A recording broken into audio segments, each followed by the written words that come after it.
Monsieur Michel Bouvier. Monsieur Bouvier, vous êtes président de Fondafip. Fondafip organise aujourd'hui, en collaboration avec la Trésorerie générale du Royaume sous l'égide du ministère de l'Économie et des Finances, la 16e édition du colloque international des finances publiques qui se tient sous la thématique vers une restructuration du modèle de gouvernance financière publique au Maroc et en France. Est-ce que, vu le choix de la thématique, Monsieur Bouvier, on doit comprendre que les finances publiques aujourd'hui se trouvent dans une impasse et que, comme vous l'avez dit il y a 2 ans, le monde est dans un brouillard en matière de gouvernance de finances publiques et qu'il ne peut continuer à bricoler ainsi? Est-ce qu'aujourd'hui, le constat, il est toujours d'actualité? En effet, vous avez raison de le souligner. Il y a 2 ans, je développais l'idée que nous étions un peu dans le brouillard par rapport au pilotage, à la régulation, à la gouvernance des finances publiques. Que nous étions face à des chocs qui se sont démultipliés, qui étaient des chocs de tous ordres, économiques, financiers et sanitaires à l'époque. Vous me demandez si je me situe toujours dans cette lignée-là. Oui, bien sûr. En fait, ce colloque-là est l'étape supérieure de réflexion sur cette question-là. Parce que si nous avons eu beaucoup de chocs depuis 1973-79, c'est-à-dire les premiers chocs pétroliers, il y en a eu tous les 10 ans. Il y a eu les subprimes, il y a eu, comme je viens de le dire, la crise sanitaire, mais maintenant on a une crise géopolitique qui engendre des problèmes dans le monde entier, des problèmes d'augmentation des coûts, il y a eu un problème d'inflation des coûts de l'énergie, etc. Tout le monde s'en est rendu compte, évidemment. Donc tout ça fait que, avec la transition écologique qui s'affirme de plus en plus, les problèmes concernant l'écologie s'affirment de plus en plus, le réchauffement planétaire est une évidence maintenant, même j'imagine pour ceux qui n'y croyaient pas. Donc par conséquent, tout ça engendre des dépenses supplémentaires aux dépenses qui existaient déjà. Et elles étaient déjà importantes, ces dépenses. Donc par conséquent, qu'est-ce qu'on va faire par rapport à ça ? Comment va-t-on on ne peut pas couper dans des dépenses qui sont absolument nécessaires. On peut couper, faire une revue des dépenses et regarder quelles sont les dépenses qui sont vraiment inutiles et trop importantes ou trop importantes. Ça, c'est toujours faisable. Mais on ne peut pas, comme cela, assumer une accumulation de dépenses liées à des chocs extérieurs comme ceux que nous connaissons depuis des années. Donc par conséquent, il va falloir trouver une solution. Et je ne crois pas que le modèle de gouvernance financière publique que nous utilisons, que ce soit au Maroc, en France, ailleurs d'ailleurs, soit le modèle adéquat. Donc on est face à une situation où, si on est honnête, si on n'est pas un idéologue, si on n'est pas un théoricien enfermé dans ses théories, on est obligé de constater que notre modèle de gouvernance financière publique n'est pas capable d'assumer un monde tel qu'il est aujourd'hui. Justement, Monsieur Bouvier, à quoi est due la situation actuelle aujourd'hui? Est-ce qu'elle est due à la succession des crises? Elle est due à la mondialisation, à la mauvaise gouvernance, à l'implantation du système de performance dans la réalité publique? Quelles sont justement les origines de cette situation? Elle est due à tout ça à la fois. En fait, je ne reviens pas sur les crises. On a les crises qui sont une des causes, bien entendu. On a la mondialisation qui en est une autre. Et notamment par rapport à la fiscalité, avec une évasion fiscale internationale colossale, liée notamment aux entreprises du numérique, les GAFA et autres. Donc par conséquent, ça sont des causes. On a le fait que l'intelligence artificielle se développe considérablement et est utilisée aussi dans le cadre des finances publiques, à la fois de façon positive, mais aussi de façon négative, pour faciliter l'évasion fiscale, etc. Donc, par conséquent, tout ça participe d'une crise des finances publiques beaucoup plus colossale que ce que nous avons connu autrefois. Parce que ce que nous avons connu autrefois, ce sont des crises économiques qui ont créé des crises de finances publiques. On a des réponses à tout ça, y compris des crises financières. On peut jouer sur les taux d'intérêt, etc. On sait faire des choses. Mais quand on a une accumulation pareille de problèmes qui sont liés à la transition écologique qui est grave. Si on ne fait rien, vous vous rendez compte de ce qui va se passer d'ici 2050. Donc par conséquent, il faut qu'on fasse quelque chose pour les générations à venir. On ne peut pas leur laisser cela comme ça. Et ça va coûter très cher, tout ça. Tout ça va coûter très cher. Donc qu'est-ce qu'on va faire? On a deux solutions. Ou on privatise tout, mais ça voudra dire que chacun devra s'assurer, que chacun devra payer sa sécurité, etc. On en arriverait là si on pousse les choses au maximum. Si les finances publiques ne sont pas capables d'assumer la sécurité des gens, la santé, etc., il va falloir trouver une autre solution. Chacun pour soi. Pardon? Il faut qu'il y ait le chacun pour soi. Oui, c'est chacun pour soi. Ouais. Allez dans certains pays, vous allez voir, les gens sont barricadés chez eux et ceux qui ne peuvent pas, ils vivent misérablement dans la rue, quoi. Donc par conséquent, il faut faire quelque chose. Et je crois que ce qu'il faut faire, c'est d'abord un diagnostic sur notre modèle de gouvernance financière publique. Je ne pense qu'il n'est plus pertinent par rapport à ce type de société-là. Nous sommes dans un monde dans un système financier public qui s'est morcellisé. Il y a eu un morcellement considérable depuis une cinquantaine d'années pour essayer de répondre aux crises. Ça n'est pas de mauvaises intentions. On a voulu donner plus de souplesse au système. Donc on a décentralisé en différentes unités avec leur propre budget, les collectivités territoriales, etc. On a créé des opérateurs de l'État ou des collectivités locales aussi, des agences aussi qui prennent en charge des fonctions publiques. Donc on a démultiplié les acteurs qui interviennent dans le champ des finances publiques. Donc par conséquent, je crois qu'il faut faire le constat qu'aujourd'hui, il faut arriver à coordonner tous ces acteurs. Et ce n'est pas en revenant à un État centralisé qu'on réussira. C'est un modèle qui a fait son temps. On ne peut pas revenir à ce modèle-là. Il nous faut un modèle beaucoup plus souple. Mais il faut que ce modèle souple soit un modèle coordonné, harmonisé. Et c'est la raison pour laquelle je propose qu'on harmonise les finances sociales, les finances locales et les finances territoriales, les finances des collectivités locales, qu'à l'intérieur de ces différents champs, on harmonise les acteurs et qu'on ait une institution qui harmonise les acteurs sociaux, les acteurs locaux et les acteurs de l'État, de manière à ce que cette institution serve d'une part de moyen de coordination des actions, d'aide à la décision pour le gouvernement et pour le Parlement, donc pour les décideurs politiques, qu'on ne fasse pas comme on fait actuellement un éparpillement des investissements désordonnés, etc.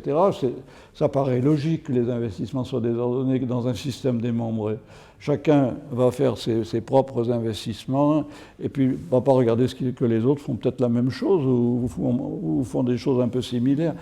Donc par conséquent, je pense qu'il y a un gros gaspillage. Est-ce que ce n'est pas ça l'objet justement des indicateurs de performance qui ont été... Oui, mais les indicateurs de performance, ils concernent l'État essentiellement. Les indicateurs de performance, on les a institués dans le cadre des LOF, votre LOF, la LOF française, les systèmes un peu similaires qui existent ailleurs. En plus, les indicateurs sont toujours discutables et sont toujours discutés. On n'en finit jamais de discuter les indicateurs. En France, dès qu'on les a mis en place, on a commencé à considérer que ce n'était pas forcément les meilleurs, qu'il y en avait trop, que finalement on ne tenait pas assez compte de la qualité. Enfin, il y a des tas de problèmes avec les indicateurs. Ce n'est pas les indicateurs qui vont nous sauver. Je ne veux pas dire qu'il faut les supprimer, je ne veux pas dire qu'il ne faut pas faire de la gestion, au contraire. Je veux dire qu'il faut dissocier la régulation de la gestion et la régulation de la décision. On ne s'est pas occupé de la régulation de la décision. On a confondu régulation avec gestion, et régulation de la décision avec la régulation de la gestion, estimant que finalement, si la gestion était régulée, tout irait bien. Ben, ce n'est pas vrai, la preuve. Donc par conséquent, il faut s'intéresser à la décision. Donc il faut que le nouveau modèle que nous mettrions en place institue une institution d'aide à la décision, qui coordonne tout ça, sans abandonner la gestion, il n'en est pas question. D'accord. Justement, dans un contexte pareil, quel rôle pourrait jouer la fiscalité sans pour autant qu'elle soit pesante sur le tissu économique et qu'elle entraîne dans son Oui. sillage Il faut surtout une récession? pas, enfin moi c'est mon opinion, il ne faut surtout pas augmenter la fiscalité de façon outrancière parce que ça joue sur la demande et ça joue sur l'offre, c'est-à-dire sur la consommation et sur la production, c'est-à-dire sur les entreprises, donc sur leurs investissements. Donc par conséquent, il faut éviter ça. Si on veut créer un impôt, il faut en supprimer un autre. Je veux dire qu'il ne faut pas augmenter la pression fiscale systématiquement. Donc par conséquent, il faut regarder maintenant quelle est la pertinence, comme on regarde la pertinence du modèle financier public. Le modèle financier public sont aussi des impôts, ce n'est pas que des dépenses. Donc par conséquent, il faut analyser la pertinence du modèle fiscal que nous avons. Modèle fiscal d'impôts locaux, d'impôts sociaux, d'impôts d'État. Est-ce qu'il est pertinent pour le monde actuel? Je ne le crois pas. Je crois qu'il est fondé sur un système de valeurs qui n'est plus le système actuel. On n'est plus, rendez-vous compte, les impôts dits modernes, l'impôt sur le revenu, c'est un impôt qui a été créé au début du siècle en France, au début du siècle dernier, du XXe siècle. La TVA, qui est un impôt rentable, très fraudé mais néanmoins rentable, c'est un impôt qui a été créé en 1954 et qui s'est développé ensuite dans le monde entier. L'impôt sur les sociétés, c'est la même chose. Tout ça, c'est les 50 premières années du siècle dernier. Donc comment voulez-vous raisonnablement penser que des impôts qui sont fondés sur un certain type d'économie avec une valeur économique de l'époque soient des impôts pertinents pour la société d'aujourd'hui? Justement, par exemple, pour le cas du Maroc, on remarque en analysant la situation des finances publiques, il y a une prédominance des recettes fiscales. Donc, au détriment des autres recettes qui restent malgré tout insignifiantes. Donc, il faut dire qu'on a l'impression que le budget, il dépend de recettes qui évoluent au gré de la conjoncture. Oui, Je pense que c'est le rôle de l'Agence de participation stratégique de l'État qui a été créée récemment, justement, de fructifier ces recettes. Oui, mais nous avons la même expérience et l'Agence de participation de l'État est plus ancienne que la vôtre. Tout ça est lié en fait aux privatisations. Plus vous privatisez, évidemment, plus la recette fiscale devient l'élément essentiel. Donc par conséquent, je ne vois pas vraiment de solution de ce côté-là. Je pense que c'est pas ça qui va régler le problème. Par contre, ce qui peut déjà atténuer les problèmes, c'est de lutter contre la fraude fiscale. Parce qu'elle est importante, la fraude fiscale. L'évasion fiscale, l'évitement de l'impôt, à la fois au niveau interne, au niveau de l'État, mais aussi au niveau international. Justement, est-ce que l'État dispose aujourd'hui de moyens pour lutter contre là, tout à l'heure, dans son intervention, Nourdine Bensouda, justement, a expliqué qu'il faudrait des administrations suffisamment efficaces, et notamment en matière fiscale, pour arriver à lutter contre cette... Alors, je sais que l'administration fiscale marocaine fait des progrès énormes ces dernières années dans ce sens-là. Donc, par conséquent, on peut espérer surtout avec la digitalisation. Oui, la digitalisation. Et aussi la lutte contre la fraude fiscale. C'est l'acceptation de l'impôt, la faciliter l'impôt pour les contribuables, qui permet déjà de mieux faire consentir à l'impôt. Si les contribuables savent aussi que la fraude fiscale est combattue activement, ça aussi c'est un facteur de consentement à l'impôt. Parce que si vous vous dites que votre voisin a la capacité de frauder l'impôt, vous vous dites pourquoi pas moi, et donc par conséquent, vous voyez un peu dans quel piège on va tomber. Donc la lutte contre la fraude fiscale est essentielle. La lutte contre l'évasion fiscale interne et internationale, elle est essentielle. D'accord. Aujourd'hui, la thématique, on se penche également sur le cas français. Certes, le Maroc s'est toujours inspiré de la France dans ses finances publiques, tout en prenant en considération, bien entendu, ses réalités, ses spécificités. Oui. Mais aujourd'hui, nous savons très bien que la France, elle vit des difficultés, que ses finances Oui. publiques elles sont très fragiles, qu'elle souffre. Oui. Elle a un taux d'endettement qui est aussi de 113%. Donc, quel enseignement peut tirer le Maroc de cette situation de la France, si ce n'est qu'il est vraiment engagé lui aussi sur la même voie? Je crois, moi je l'ai écrit récemment dans un article des Échos, une revue économique, un journal économique français. Je crois que dans l'immédiat, il faut faire une revue des dépenses et voir un peu où sont les gaspillages. Ça, il faut le voir. Il faut voir aussi quels sont les secteurs, notamment chez les opérateurs, où la trésorerie est abondante et stagnante. Nous avons des opérateurs où la trésorerie est très abondante sans aucune raison. Donc, par conséquent, il y a déjà ça. Mais ça, c'est pour répondre à l'immédiat, pour répondre à la situation de façon la plus rapide possible et la plus efficace possible. Mais ce qui serait vraiment efficace, et c'est ce que je propose, c'est d'abord de faire en sorte que les lois de finances, en France nous avons les lois de finances pour l'État, la loi de financement pour la sécurité sociale, et les budgets pour les collectivités locales. Et comme on a à peu près 35 000 collectivités locales.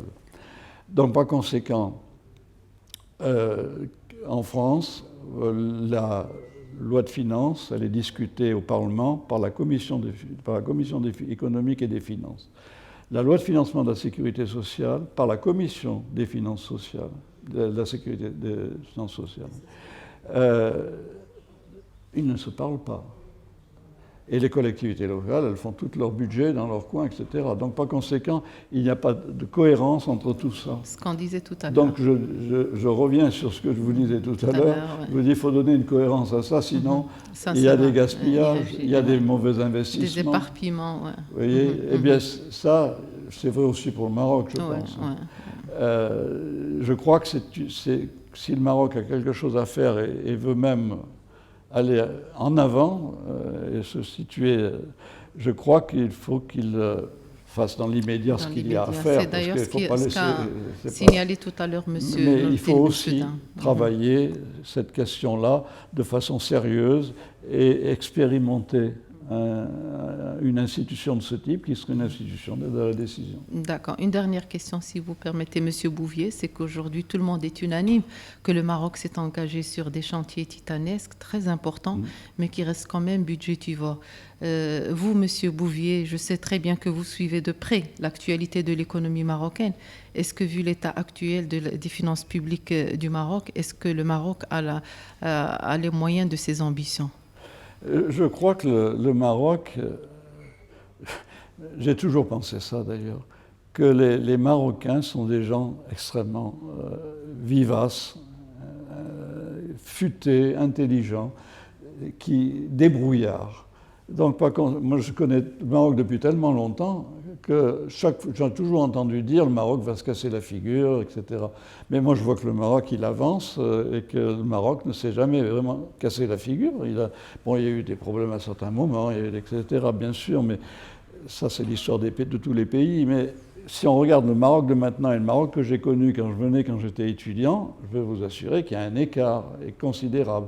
Et moi, je l'ai vu évoluer le Maroc comme ça. Donc, je suis confiant dans le Maroc. Je suis d'autant plus confiant que vous savez discuter avec les gens. Vous n'êtes pas prétentieux. Je veux dire que, regardez la politique diplomatique du Maroc. Moi, je suis...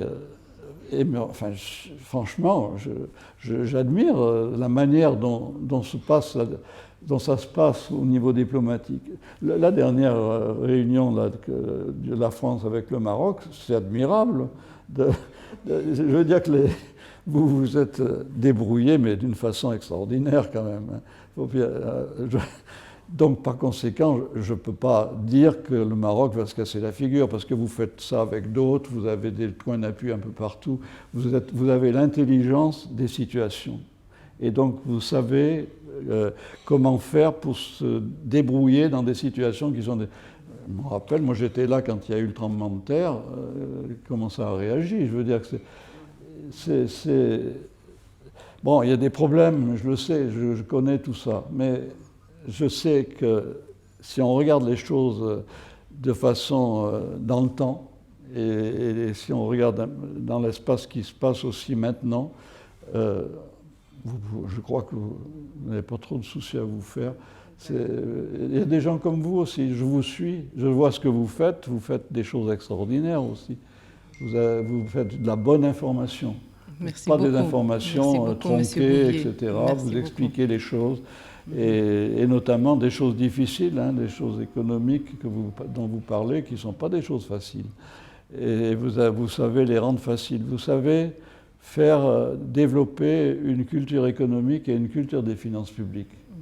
Ce qui est très important. Oui, c'est très important. Et on va terminer sur cette note positive et d'optimisme. Merci beaucoup, Monsieur Bouvier. Je suis toujours ravie d'échanger avec vous. Monsieur Bouvier, je rappelle, vous êtes président de Fondafip. Merci. Pour suivre toute l'actualité d'EcoActu.ma, inscrivez-vous sur notre chaîne YouTube et rejoignez notre communauté sur Facebook et sur les autres réseaux sociaux.